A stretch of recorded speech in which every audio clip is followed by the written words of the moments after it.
ესე იგი, ვიპოვეთ სწორი ადამიანები,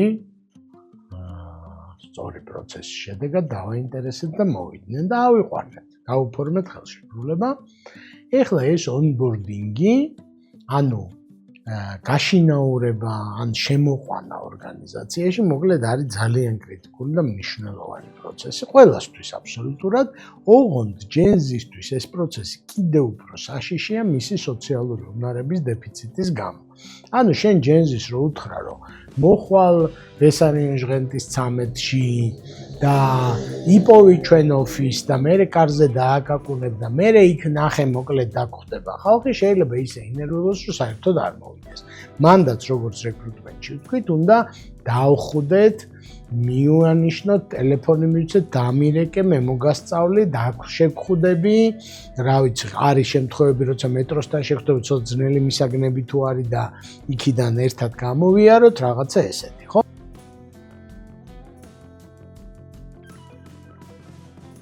ანუ ძალიან მნიშვნელოვანია, რომ ამ ადამიანს ძღელვის ძალიან მაღალი ნიშნული აქვს დასაწყისში და ყველაფერი უნდა გავაკეთოთ.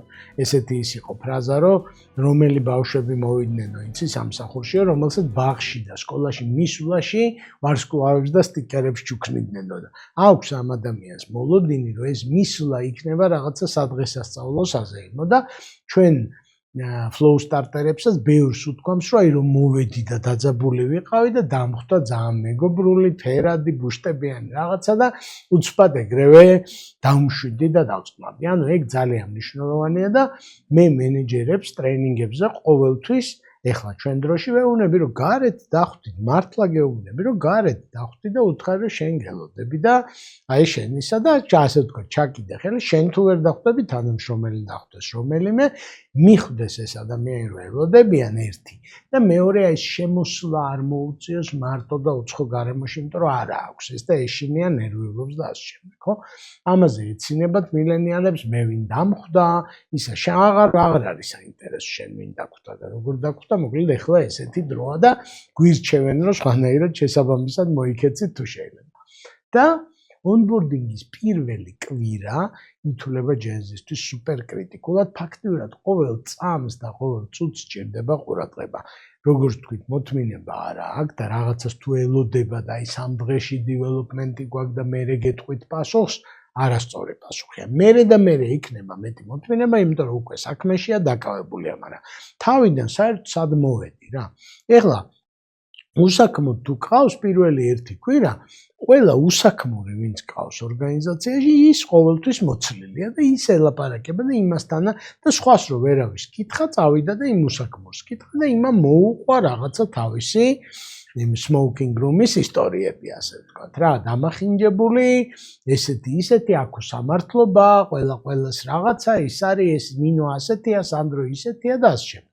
და მე ძალიან უკვირთ, რომ იმ პირველი კვირის ბოლოს აღარ უნდა უკვე мотиваცია დაკარგული აქვს ადამიანს, იმიტომ რომ ფიქრობს, რომ თუ ჭირდებოდი, თუ არ ჭირდებოდი, რატო ამიყვანეს და თუ ჭირდებოდი, რატო არ მომხედეს და რატო ყურადღება არ დამითმეს და დრო არ დამითმეს. ხო, ამიტომ ვამბობ, რომ პირველი კვირა არის სუპერ კრიტიკული და მართლა ყოველ დღე მთელი დღე ჭირდება ყურადღება, მეორე კვირაში გაცილებით ნაკლები ყურადღება ჭირდება და ერთი თვის თავზე საერთო თევზი არის წყალში. ანუ ესე არ ჩათვალოთ, რომ იმას ყოველ დღე ოფისთან დახვედრა დაჭირდება და ძიძა დაჭირდება, ასე თქო. არა, პირველი კვირა სუპერ კრიტიკულია, დამშვიდდეს ეს ადამიანი და რომ შვიდდება, მერე თავის თავს ავლენს, მერე უკვე პოზიტიურ შედეგს იღებს და უკვე კიდევ უფრო მშვიდდება და ასე შემდეგ, ხო?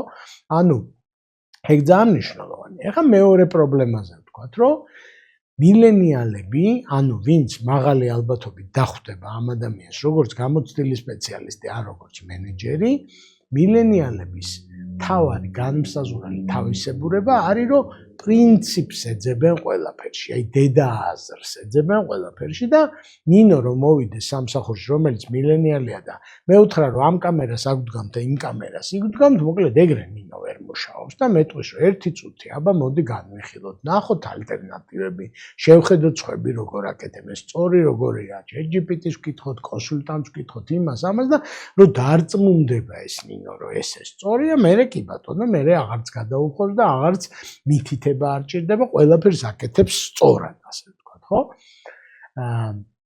ეხლა ეს ნინო რომ უკვე გამენეჯერდა და დახვდა ჯენზი თანამშრომელს, გონია რომ იმასაც ესე უნდა ყველაფრის ქრისტეშობიდან დღემდე მოყოლა. და იწყებს რომ აბა დაჯექი ეხლა და მე უნდა მოგიყვერო ჩვენ რომ დავფუძნდით 905 წელში, ხო და ეს ადამიანი ფიქრობს რომ რა თმინდა კაცო, პირდაპირ მითხარით რომელი კამერა სად დავდგა, სად დავაჭირო, რა ჩავრთო, არაფერი არ ჭირდება, გავშინაურდები უცბად დავიწყებ და დღეს უკვე პირველ ვიდეოს გავაკეთებ. ხვალ მეორეს გავაკეთებ. ფიდბექი მომეცი, რაც არ მოგეწონება მითხარი, ხო? ამიტომ onboarding-ის იგი პირველი რისკი ხო იყო რომ დავიკიდეთ და საერთოდ არ დავაონბორდეთ. და მეორე რისკია რომ რაღაცეებს უყვებით რომელიც საქმესთან არ არის კავშირში, ხო?